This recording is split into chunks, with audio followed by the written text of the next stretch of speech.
Dr. James Hayes pressed his palm against the cold viewing window and watched the small creatures huddle together in the corner.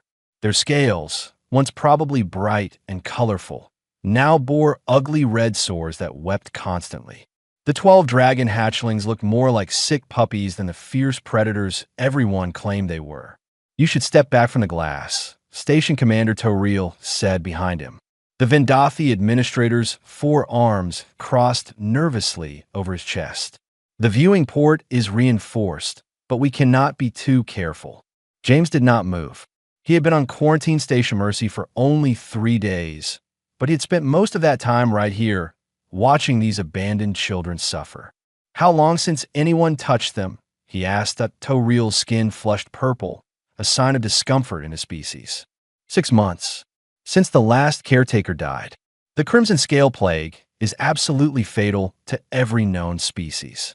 72 hours from first contact to death. No exceptions, except the dragons themselves. They carry it. They spread it. They're walking biological weapons. Toriel moved closer, his voice dropping. "Dr. Hayes, I understand you're new to xenobiology, but these creatures are not pets. 3 good people died trying to care for them. We feed them through automated systems now. Is the only safe way." James finally turned to face him. "They're dying anyway. Look at them. Dragons are social creatures. They need physical contact to develop properly. Without touch, without bonding, their immune systems shut down.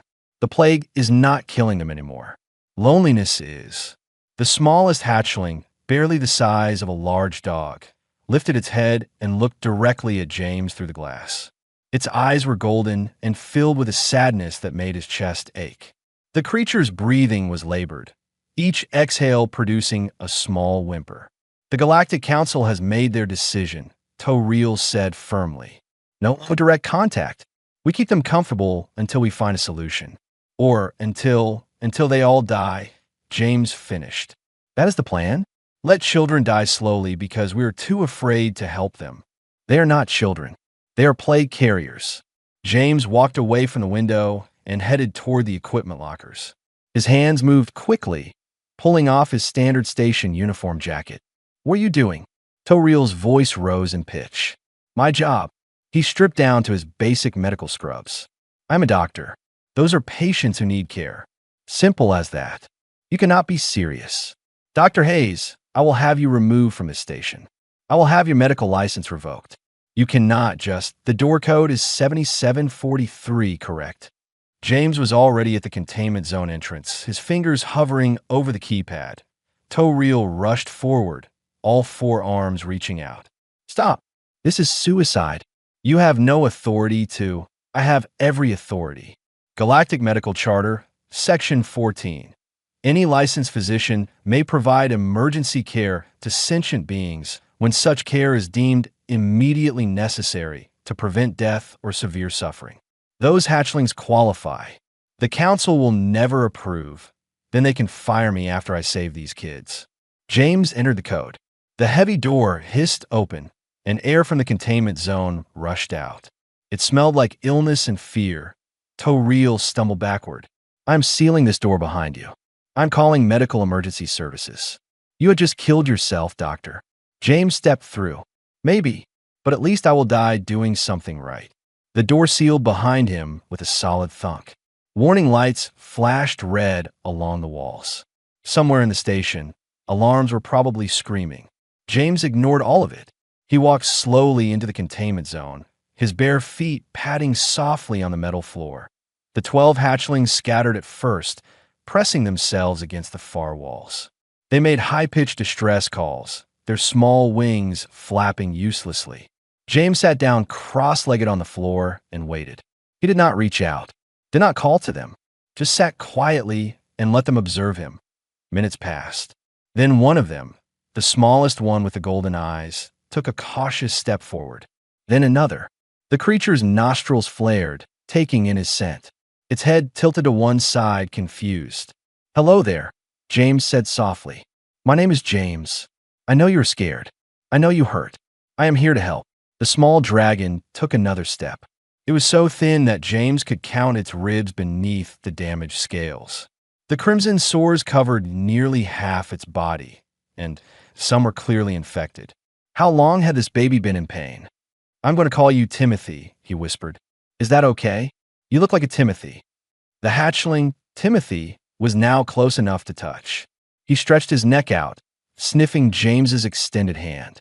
His whole body trembled. When was the last time anyone had shown him kindness? James slowly moved his hand upward and placed a gentle kiss on his forehead, right between the small ridge where his horns would eventually grow. Timothy went completely still. Then something broke inside him. He made a sound like a sob, and his legs gave out. James caught him, pulling the small dragon against his chest. He was burning with fever. I have got you, he murmured. You are not alone anymore. I promise. One by one, the other hatchlings approached. They climbed onto his lap, pressed against his sides, curled around his shoulders. Within minutes, James was buried under a pile of sick, scared, desperate baby dragons. They all cried, their tears forming small crystals that clinked softly as they hit the floor. Through the viewing window, he could see Toreal's horrified face. Medical teams were gathering. Equipment was being prepared. They were already planning his funeral. James held the children closer and began to hum softly. They had 72 hours to prove everyone wrong. 72 hours before the plague would supposedly kill him. He looked down at Timothy, who had finally stopped shaking. His golden eyes were already beginning to close, his breathing evening out into actual sleep instead of exhausted collapse. Worth it, James whispered. Hour 17. James's arms ached from holding Timothy, but he refused to put him down. The small dragon had not left his side since that first contact, and his fever had actually decreased by 2 degrees. The medical monitors outside the containment zone tracked every one of his vital signs, and an entire team of doctors watched him like he was a ticking bomb, but he was not dead yet. That seemed to confuse everyone. Drink this. James held a nutrient solution to Timothy's mouth. He lapped at it weakly, then turned his head away. Come on, buddy. Just a little more. You need your strength. The other 11 hatchlings were scattered around the containment zone, all of them calmer than they had been in months. A medium-sized female with blue-tinted scales was actually playing with a piece of torn fabric, pouncing on it like a kitten. James had named her Sophie. Another hatchling, rust-colored and stubborn, had claimed his left shoe and refused to give it back. That one was definitely a Robert. The comm system crackled. Dr. Hayes, this is Medical Director Vinnick. How are you feeling? Tired. Sore. Incredibly angry that it took this long for someone to help these kids. James shifted Timothy to his other arm. But not dead. Not sick. Nothing. It has only been 17 hours. The plague's incubation period averages 48 hours before symptoms manifest. You're not safe yet. When I start showing symptoms, you can say I told you so. Until then, I need medical supplies in here. Real supplies, not automated dispensers. These sores need proper treatment. Timothy's fever needs managing. Sophie over there has a respiratory infection that has nothing to do with the plague. Silence on the other end. Then Toreal's voice cut in. Absolutely not. We will not risk more contamination. You made your choice, Dr. Hayes. Now you must live with the consequences. So you will let me die without even trying to help these dragons? What kind of people are you? Cautious ones. Smart ones.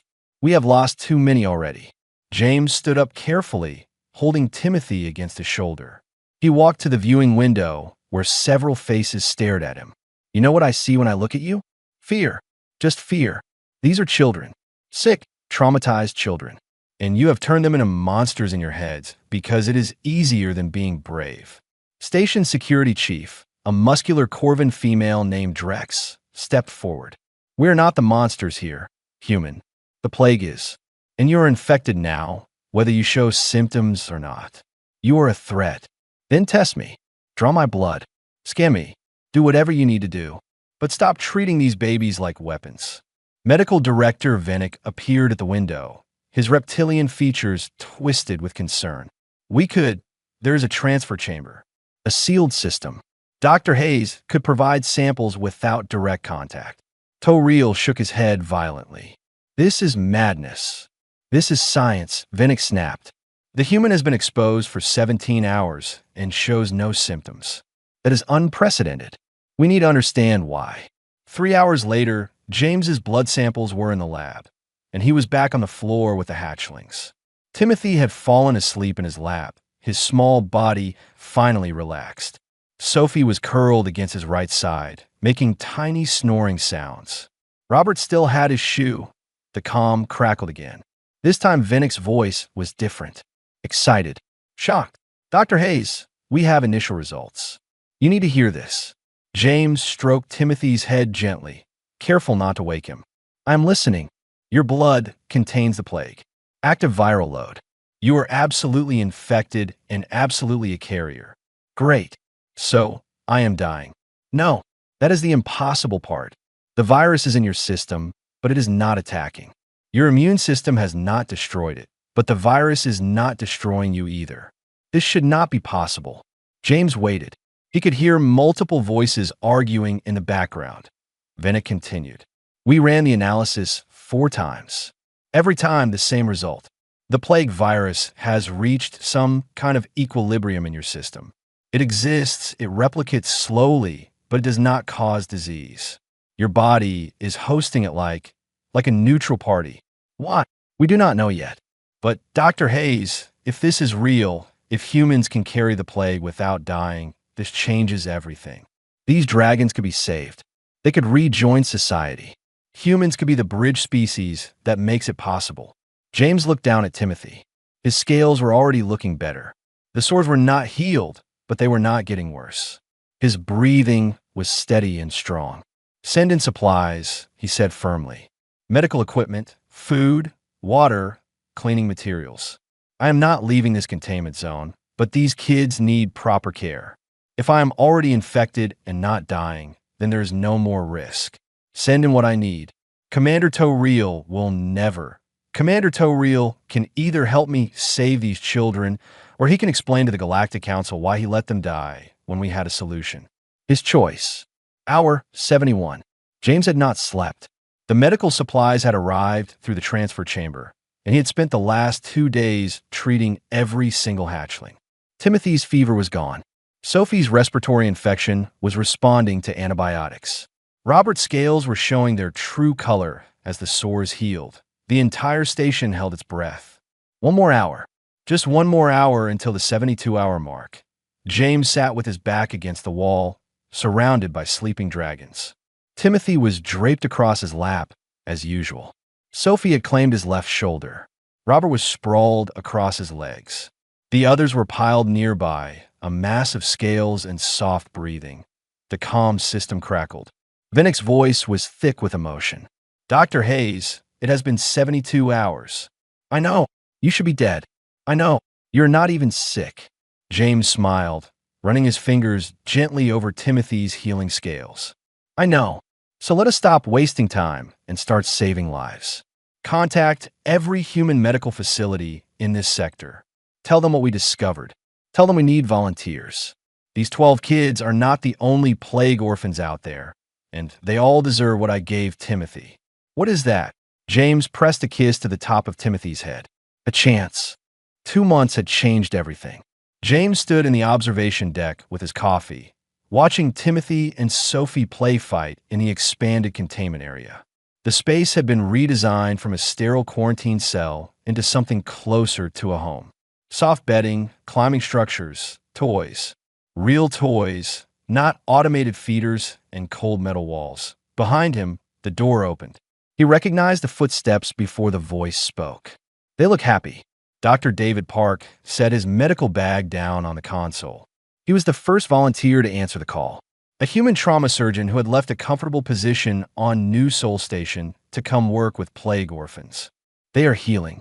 Finally, James turned to face him. David was younger than him, maybe 30, with tired eyes that suggested he had seen too much suffering already. You're sure about this?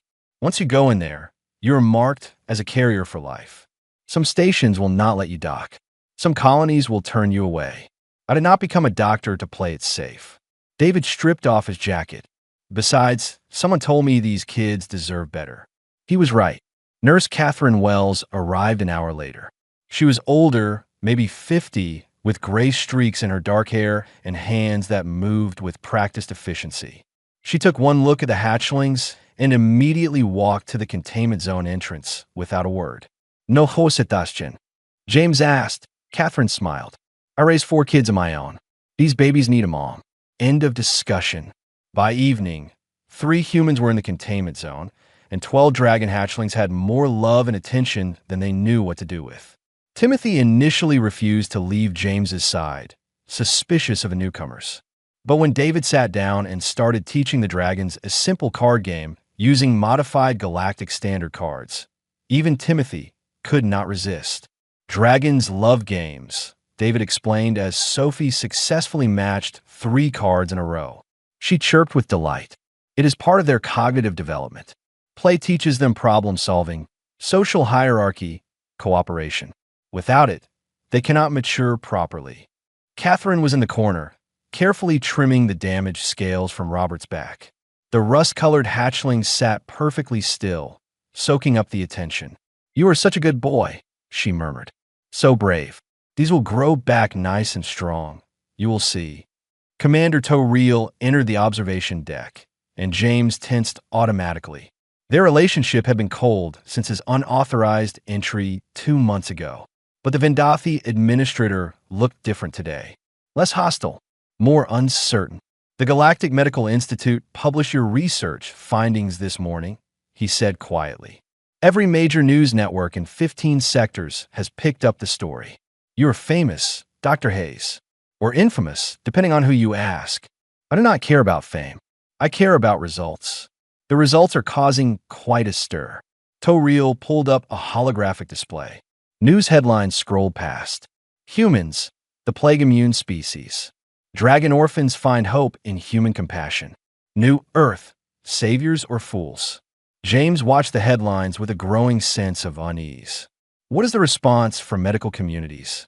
Mixed. Some are calling for immediate human involvement in all dragon rehabilitation facilities.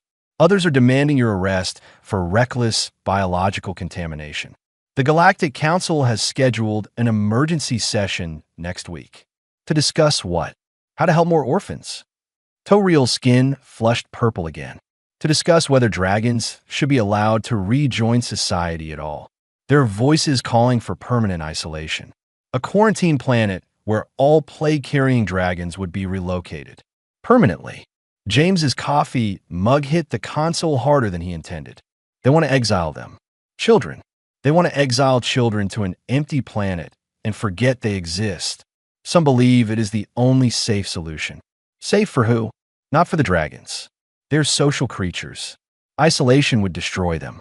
You have seen what 2 months of neglect did to these 12. Imagine a lifetime of it. Inside the containment zone, Timothy had finally joined the card game.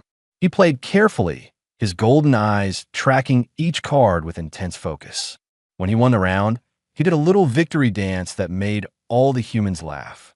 Look at him, James said, pointing through the window. Does that look like a biological weapon to you? Or does it look like a child who finally feels safe enough to play? Toril watched in silence for a long moment. I have reviewed all medical data from the past 2 months. The human presence reduces viral transmission by approximately 87%. Dragons in close proximity to humans show dramatically reduced contagion rates. It is as if human immune systems create a buffer zone, because we are not trying to kill the virus. We are hosting it. We are the neutral ground where the plague can exist without destroying everything around it. The Council will want proof that this works beyond a controlled environment. They will want long-term studies, safety protocols, containment strategies. James turned to face him fully. Or they could just trust us. These 3 humans have proven that contact is safe. We could train more volunteers, create integration programs, help dragons re-enter society with human liaisons. It is not complicated. We choose compassion over fear. You make it sound simple. It is simple. People make it complicated because complicated gives them an excuse to do nothing. A chime sounded from the medical console.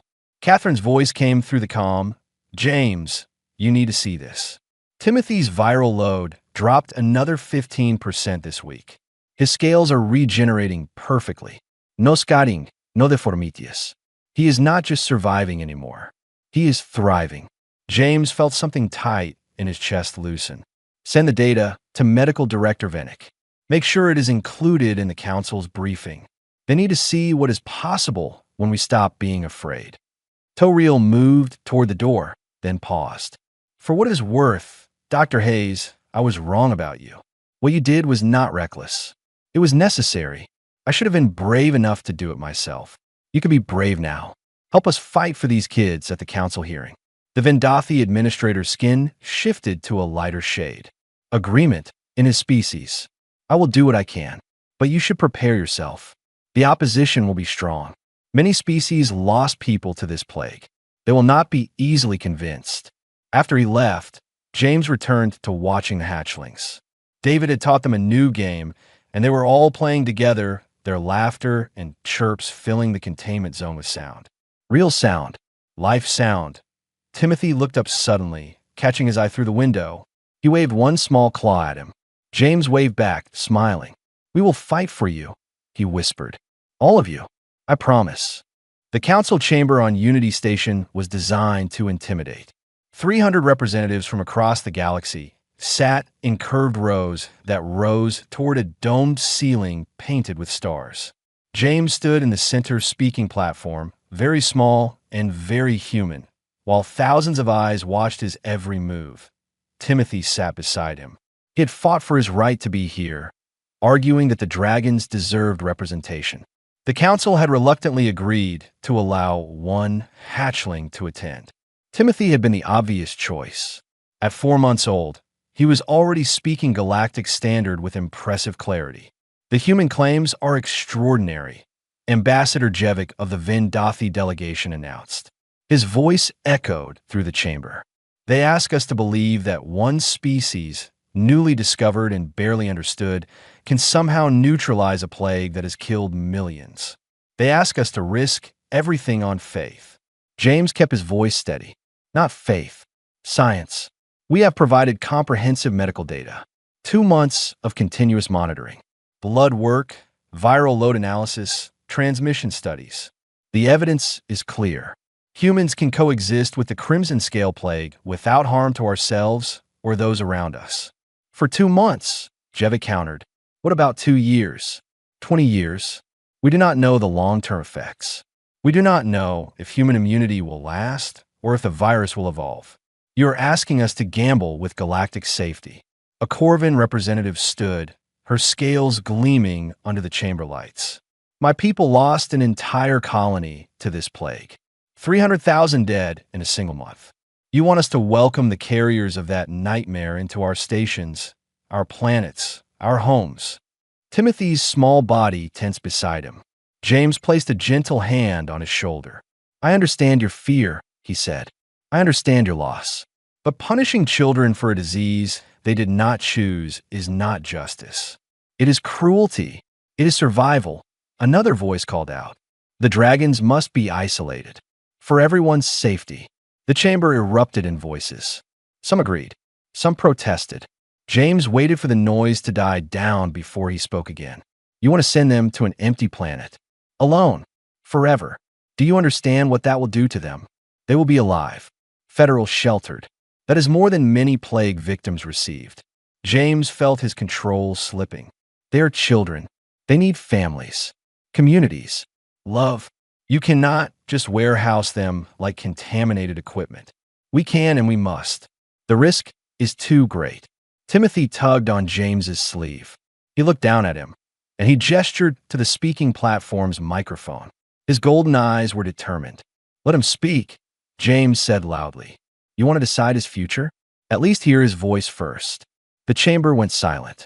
Timothy stepped forward on shaky legs. He was so small that someone had to lower the microphone for him to reach it. My name is Timothy, he said, his voice clear but quiet. I do not remember much from before the plague. I remember my mother. She was beautiful, golden scales that shined in the sun. She sang to me every night. He paused, collecting himself. I remember when she got sick. Her scales turned red. She could not breathe right. She made me promise to be brave. Then she died. So did my father. So did everyone in my colony. I was alone. The chamber remained absolutely quiet. For 6 months, I lived in a cage. No one touched me.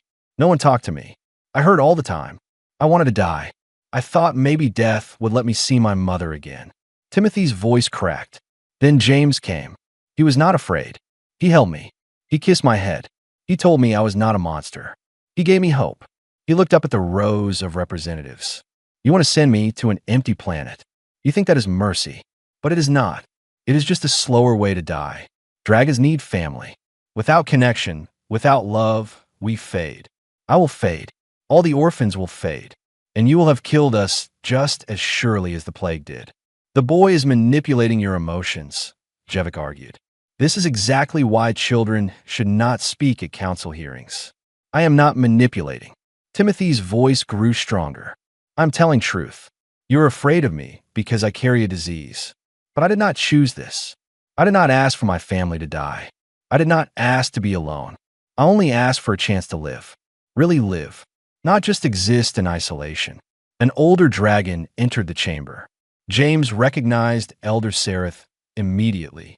The ancient dragon moved slowly, his silver scales marked with the faint red scars of a plague survivor. The chamber guards moved to stop him, but Sereth simply fixed them with a stare that made them step aside. I invoke ancient rights, Sereth announced. Dragon Clan law, recognized under Galactic Treaty 447. A dragon may choose their clan members regardless of species. It is our oldest tradition. Ambassador, Jevick stood. That law was written for dragons choosing other dragons. Not the law states any dragon may choose any sentient being as clan. Sereth moved to stand beside Timothy and James. I am Elder the Draenus line. I survived the plague. I watched my entire world die. And I say these human healers have earned the right to be called kin-bearers. They have proven their loyalty, their courage, and their compassion. You cannot be serious. I'm completely serious. These 12 orphans choose humans as their clan. It is their right. And if you attempt to separate them, you violate treaties that have stood for 10,000 years. The chamber erupted again. James watched as representatives argued, gestured, shouted. Beside him, Timothy leaned against his leg, exhausted from his testimony. He stroked his head gently. You did good, he whispered. Will they listen? I do not know, but you were brave. Your mother would be proud. Elder Sereth looked down at them both. The council will debate for days, maybe weeks. They are afraid of change, afraid of risk. But fear has never been a good foundation for law. What do we do now? The old dragon's eyes glittered. We wait, and we prepare. If they rule against us, we do not give up. We fight. Some battles are won not with words, but with time and persistence. James held Timothy closer and hoped that time was something they still had. 3 days of waiting felt like 3 years. James sat in the temporary quarters Unity Station had provided, staring at his datapad without really seeing it. News feeds scrolled past. Public opinion was divided sharply. Half the galaxy called him a hero. The other half called him a dangerous fool. David knocked before entering. The council is voting in 1 hour. Already, James set down the pad. I thought they would deliberate longer. Apparently, the Vendathi delegation pushed for a quick resolution. They have the votes. James, it does not look good. Catherine entered behind him, her face grim. I just spoke with Commander Toriel. He tried to warn us. The majority supports permanent relocation. The dragons will be sent to Outer Reach 7, an uninhabited planet in the frontier territories. No visitors allowed except automated supply ships. James felt something cold settle in his stomach. That is a death sentence. Maybe not immediate, but eventual. Dragons cannot thrive in isolation. I know. Catherine sat down heavily. Toriel said he is sorry. He voted against it, but his voice was one of maybe 30. Everyone else is too afraid. Timothy appeared in the doorway, Sophie and Robert behind him. The 3 hatchlings had been exploring the station under guard supervision, but something in the air must have told them to return. Dragons were sensitive to emotional states. Bad news, Timothy asked quietly. James could not lie to him. The council is voting to send you away, to an empty planet. Sophie made a distressed sound. Robert's scales flushed dark with anger. Timothy just looked at James with those golden eyes and asked, "Will you come with us?" The question hung in the air. David and Catherine both turned to look at him. "Timothy, that is not." James started. "Will you come with us?" he repeated. "If we have to go to the empty planet, will you stay with us there?" James knelt down to his level. "The Council will not allow humans on that planet. The whole point is isolation. They want you separated from everyone, including us. Then we refuse to go. You do not have that choice." Timothy's small body trembled, but his voice stayed firm. "Yes, I do. I choose my clan. You are my clan. If they separate us, they break dragon law." Elder Sereth said so. Robert stepped forward. "I choose humans too. James is my family." Sophie nodded rapidly. "We all choose. All 12. We stay with our humans, or we do not go." David ran a hand through his hair. "Kids, it is not that simple. The Council has power. They can force you on to transport ships. They can try," Timothy interrupted. "But I will not go quietly. None of us will." Catherine laughed, but it was a sad sound. "What are you going to do, baby? Fight trained security forces?" "If I have to." Timothy looked at James again. "You taught me that some things are worth fighting for. You fought for us when everyone said it was impossible. Now we fight back." James pulled him into a hug. "You are the bravest person I know. All of you. But I will not let you get hurt fighting a battle you cannot win." "Then what do we do?" James was quiet for a long moment. An idea was forming, crazy and desperate, and probably doomed to fail. But maybe, just maybe it could work. "We make them choose," he said slowly, "between following their fear or honoring their own laws." An hour later, James stood before the council chamber again. This time, all 12 hatchlings stood with him. So did David and Catherine. And behind them, Elder Sereth and 15 other adult dragons who had survived the plague. Ambassador Jevik looked annoyed. "The council has reached a decision. Your presence is no longer required." "Actually, it is." James's voice carried through the chamber. "Before you announce your decision, we have an announcement of our own. These 12 hatchlings have formally chosen their clan under dragon law. They choose humans. They choose us. That changes nothing. The law allows them to choose clan members, not to avoid quarantine. It means you cannot separate them from their chosen family. If you send them to Outer Reach 7, then we go with them." The chamber went silent. Jevik's expression darkened. "You would voluntarily exile yourselves?" "Yes, all 3 of us. We resign our positions, we renounce our citizenship in our home systems, and we accept permanent exile. If that is what it takes to stay with our family. This is emotional blackmail. This is love." James gestured to the dragons. "You wanted a solution that did not risk galactic safety. Here it is.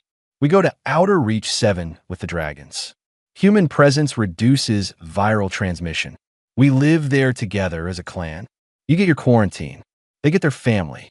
Everyone wins. Except you lose everything. Your careers, your homes, your futures." David stepped forward. "We are doctors. We can practice medicine anywhere, even an empty planet." Catherine smiled. "And I'm a nurse. These kids need a nurse. Where they go, I go." Jevik looked at them like they were insane. "You would throw away your lives for creatures you have known for mere months? They're not creatures. They are children." James's voice was steel. "And yes, we would, without hesitation, because that is what family does." Elder Sereth moved forward, his ancient voice filling the chamber. "The humans offer you a perfect solution, and you hesitate because it shames you. It shows what you lack: courage, compassion, the willingness to sacrifice for others. They're more dragon than most dragons I have known." Another dragon spoke up, a younger female with purple scales. "If the humans go to Outer Reach 7, I go too. My daughter is one of those 12 orphans. I survived the plague. I want my child back." "And I," another dragon said. "And I. And I." Within minutes, 20 adult dragons had volunteered to join the exile. James watched in amazement as more voices joined. Dragons who had lost everything were willing to lose even more for a chance at family. The council chamber descended into chaos. Representatives shouted, argued, gestured wildly. This was not the outcome anyone had expected, Finally, Ambassador Jevic called for order. His voice was tight with frustration. This council will recess for 24 hours. We will reconvene tomorrow with a revised proposal. This session is adjourned. As the representatives filed out, Commander Toril approached James. That was the craziest thing I have ever witnessed, and possibly the bravest. Will it work? I do not know, but you forced them to see something they wanted to ignore. You are not just helping dragons. You're showing the galaxy what it means to choose love over fear. That is dangerous and powerful and exactly what we need. Timothy tugged James's hand. Does this mean we stay together? He squeezed his small claw gently. One way or another, yes. We stay together. I promise. 5 years later, James walked through the gardens of Sanctuary Station and smiled at the controlled chaos around him. A group of young dragons were playing chase through the flowering trees, their laughter mixing with the shouts of human children joining the game. In the distance, he could see the medical facility where David was teaching a class on interspecies pediatric care to a mixed group of human and alien students. The council had not agreed to their original plan. Instead, they had created something better. Sanctuary Station orbited Draenus 4, the dragon homeworld that had been devastated by the plague. It was not isolation. It was integration. Dragons and humans living together, building together, healing together. Other species could visit with proper medical clearance and human liaison supervision. It was not perfect, but it was progress. Dr. Hayes, a young dragon, maybe 8 years old, ran up to him. His scales were healthy green with gold flecks. My mom said you knew the founders. Is that true? Did you really meet Timothy when he was just a hatchling?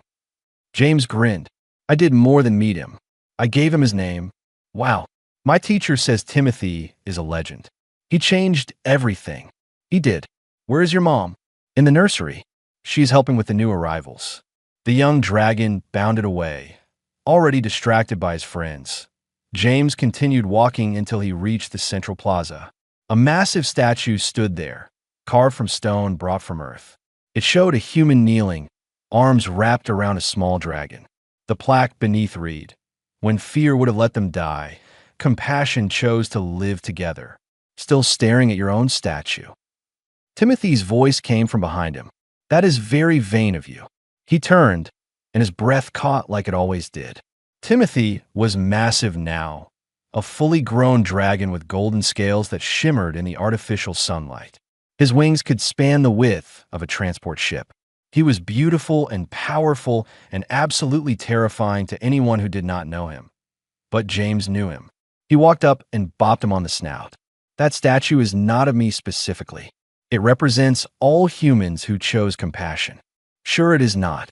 Timothy lowered his great head, and James scratched behind his eye ridge the way he still loved.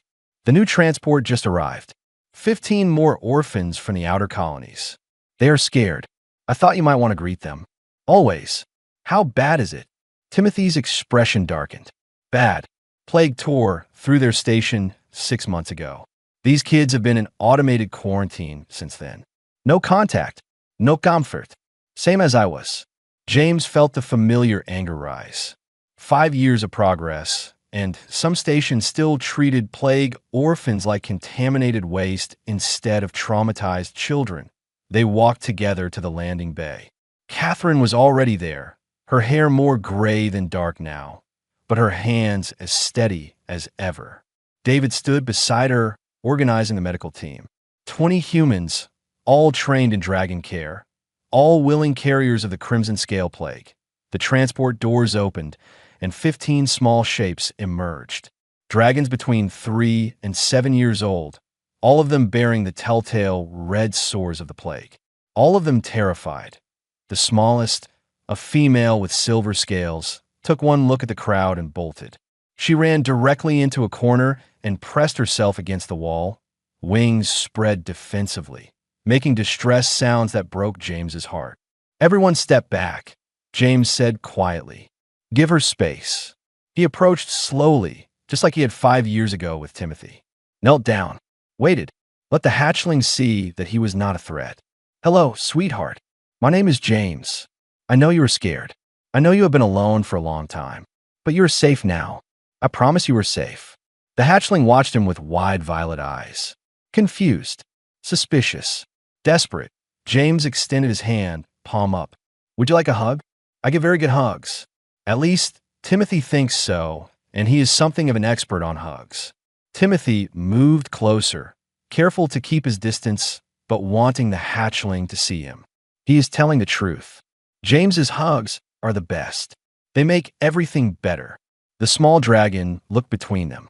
Then, slowly, she crept forward, sniffed James's hand, trembled. I'm going to call you Grace, James whispered, because you are graceful and beautiful, even when you are scared. Is that okay? Grace made a small sound. Then she collapsed into James's arms, all her fear and pain pouring out in crystalline tears.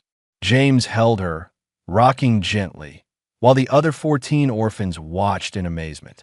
It is okay, James murmured. You are not alone anymore. You have family now. You have us. One by one, the other orphans approached. Catherine and David moved forward to help, each taking a dragon into their arms. The medical team spread out, offering comfort and care. Within an hour, 15 traumatized children were beginning to believe that maybe, just maybe, they could be safe again.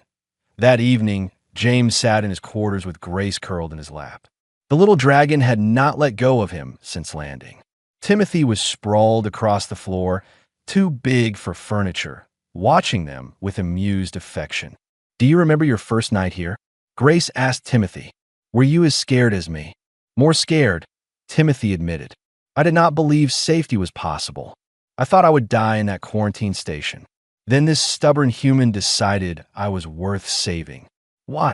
Grace looked up at James. Why did you do it? Everyone says you could have died. James stroked Grace's head gently. Because you were worth the risk. All of you. Every single orphan we have saved over these 5 years. You are children. You deserve love. It is that simple. What you do is not simple. It changed the whole galaxy. No, honey. What I did was simple. I gave one scared baby a kiss and told him he mattered. Everything else just followed from that.